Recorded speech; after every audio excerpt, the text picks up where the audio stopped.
بسم الله الرحمن الرحيم يا أيها الذين آمنوا اذكروا الله ذكرا كثيرا وسبحوه بكرة وأصيلا آمنت بالله صدق الله مولانا العظيم وقال الله تبارك وتعالى في شأن حبيبه بسم الله الرحمن الرحيم إن الله وملائكته يصلون على النبي يا أيها الذين آمنوا صلوا عليه وسلموا تسليما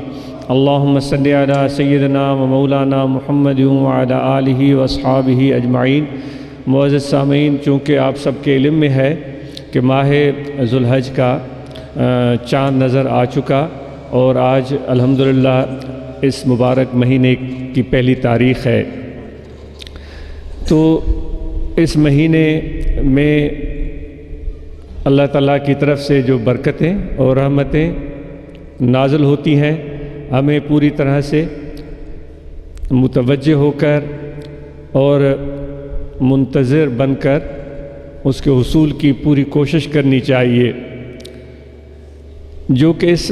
مبارک ماہ کا سب سے ایک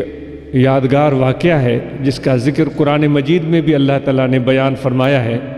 وہ ابو الانبیاء سیدنا ابراہیم علیہ نبینا علیہ الصلاۃ والسلام کی ذات سے وابستہ ہے کہ آپ نے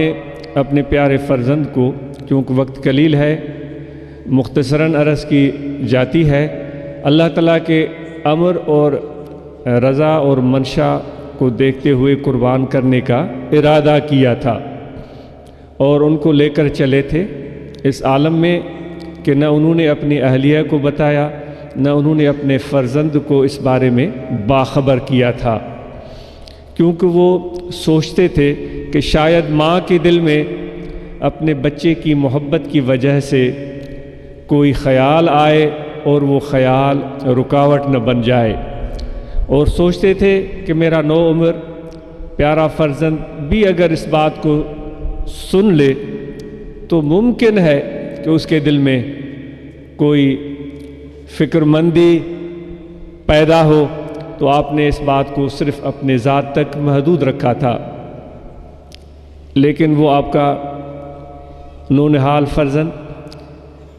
جس کی تربیت ایک عظیم خاتون نے کی تھی، کیونکہ اللہ تعالیٰ کے حکم کے مطابق آپ نے اپنے نو عمر بچے کو، چند ماہ کے بچے کو حجاز مقدس کی پہاڑیوں کے درمیان چھوڑ دیا تھا، اور آپ واپس چلے گئے تھے اپنے وطن کی طرف۔ یہ اللہ تعالیٰ کی